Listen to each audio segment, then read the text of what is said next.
Good evening, Scouts, and welcome to this year's Blue and Gold Banquet held by the Wolves. We're excited that everybody could come together to celebrate the birthday of the Boy Scouts of America and to learn a little bit of history. But first, do you know why we celebrate the Blue and Gold Banquet? The tradition started many, many moons ago. The great chief Akela called a council to see what could be done to make his tribe the best of all the tribes. He told the first Indian brave to climb the mountain and tell the eagle to fly high into the sky and bring back the beauty of the sun.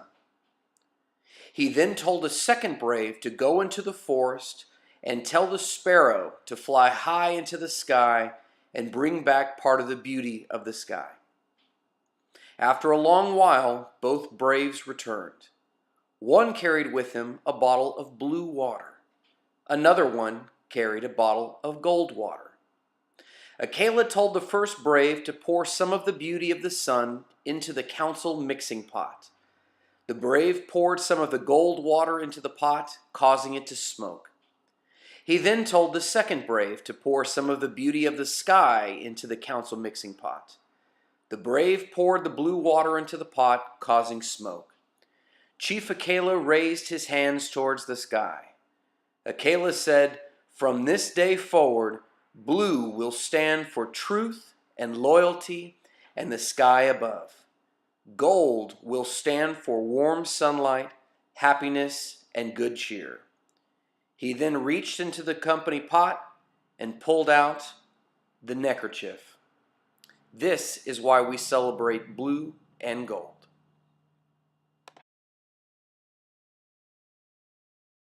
Scouting's history goes back to the turn of the 20th century to a British Army officer by the name of Robert Stevenson Smythe Baden-Powell.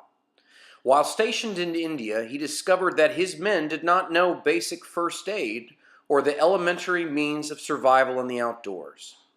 Baden-Powell realized that he needed to teach his men many frontier skills, so he wrote a small handbook called Aids to Scouting, which emphasized resourcefulness, adaptability, and the qualities of leadership that frontier conditions demanded.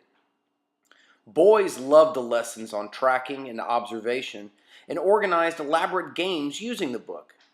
Hearing this, Baden-Powell decided to write a non-military field manual for adolescents that would emphasize the importance of morality and good deeds.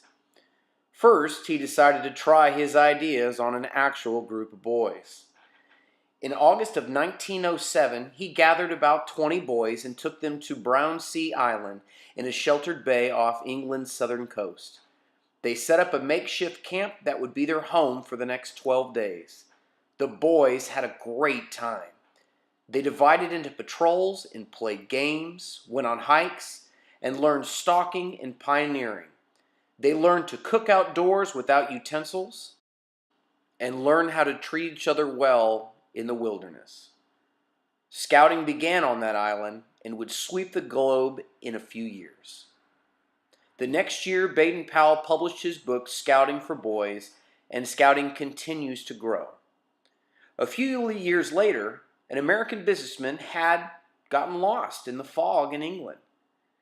Chicago businessman and publisher William D. Boyce was groping his way through the fog when a boy appeared and offered to take him to his destination.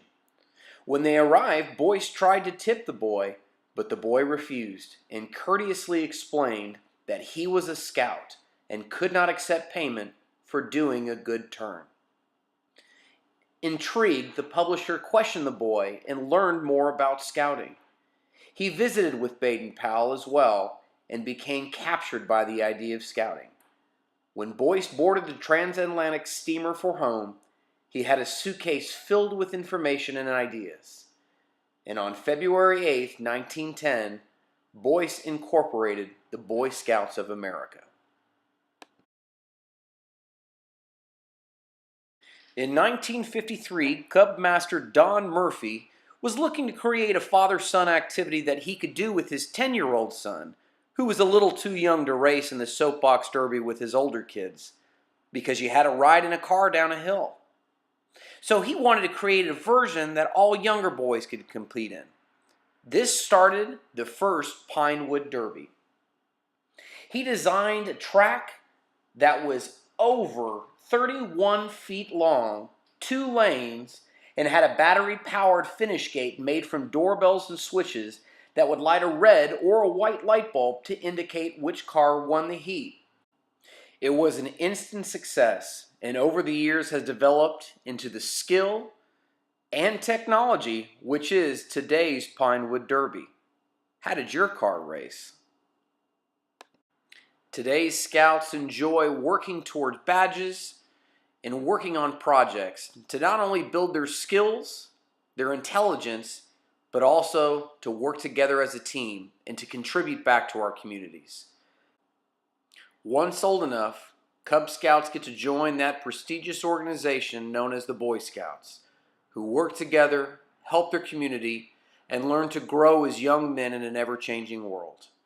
We're proud of our young Cub Scouts and look forward to the day that we grow into Boy Scouts.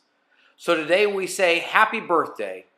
Have a great evening, Scouts, and we look forward to another great year with the Scouts.